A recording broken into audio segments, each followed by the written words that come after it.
September is a time of change. Many of us are starting new things, new grades, new responsibilities, new jobs. And here at the church, there are people who are just trying out a church for the first time, who are coming back to church or coming to our church for the first time. And there are other people who are coming back to or joining for the first time to sing in our choir. Some of our young people are starting confirmation. And then we have a new teacher in kids' church. And all of our young people are embarking on another year, also here, of church school, of learning and growing. So it's a time of new things. I know some of you are coming back from being away, or you've moved houses. September always makes me feel like a fresh start. Even if there isn't anything specifically changing, I get that back to school feeling. And the truth about change is that it can be very scary.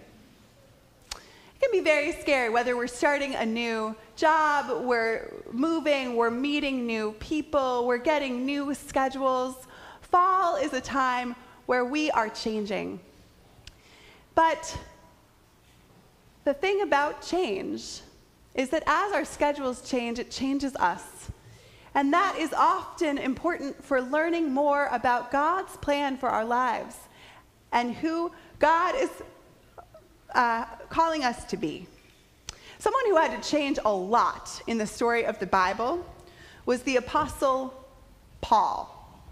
In fact, the Apostle Paul changed so much that he received a new name. In the beginning, his name was Saul. And Saul was the best at following the rules, at keeping the rules. Saul was very proud because he knew he was very good. He was very good, but he wasn't very nice. And he wasn't very kind. And Saul hated people who were getting it wrong. He hated people who disagreed with him and didn't do it the right way. Specifically, he hated people who were following Jesus. He traveled around looking for them. He wanted to catch them and put them in prison. You see, Saul had never met Jesus. But one day, Jesus met Saul. Saul was on his way to a place called Damascus when suddenly a flashing, dazzling light fell upon him like lightning. It was brighter than the sun. It made Saul fall off his horse, and then he heard a loud voice. "Saul, why are you fighting me?" "Lord?" Saul asked. "Who are you?" "I am Jesus. When you hurt my friends, you hurt me too." Saul's whole body trembled. "Go to the city, and I will show you what to do." After he heard the voice, Saul opened his eyes and he couldn't see. His helpers had to lead him by the hand like a little child, and he was blind for 3 whole days. And when Saul got to Damascus, a follower of Jesus named Ananias went to Saul and prayed with him. And suddenly, Saul could see again. But now, he saw everything differently. He wasn't mean anymore. And he changed his name from Saul to Paul. Do you know what Paul means? It means small and humble. The exact opposite of proud. The exact opposite of how he was before. And Ananias, the man who prayed with him, his name means the Lord is full of grace, which is another way of saying that the Lord is full of forgiveness. The Lord is full of more chances. The Lord is full of grace. And after Paul got his sight back, he did so many things. He traveled all over. He got shipwrecked. He got thrown in jail a couple times. It's all very exciting. And it's all recorded in a book in the Bible called the Book of Acts, if you want to learn more. But the reason that we are talking about Paul, especially this morning, is because we are starting new things. And as we do that, we have opportunities to grow and to change and to discover new ways of being.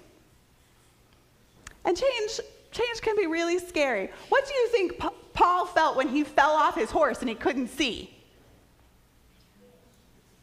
Do you think he was happy? Do you think he was having a great day?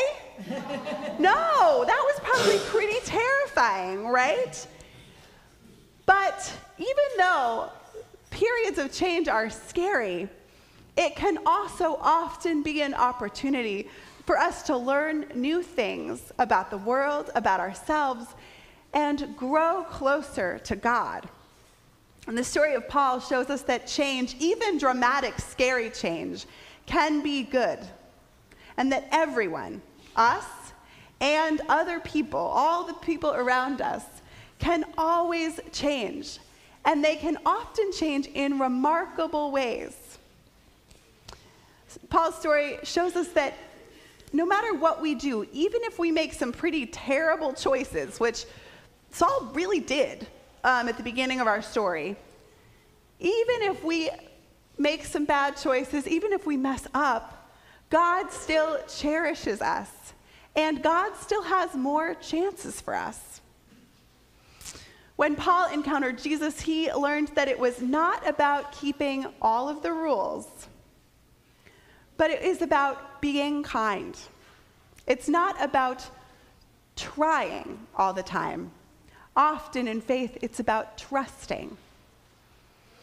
So I'm excited to journey together this year and see how we are going to encounter Jesus, what sort of things we are going to learn about ourselves and about the world, and how what we learn and what we experience is going to help us draw closer to God. Praise be to God, and amen.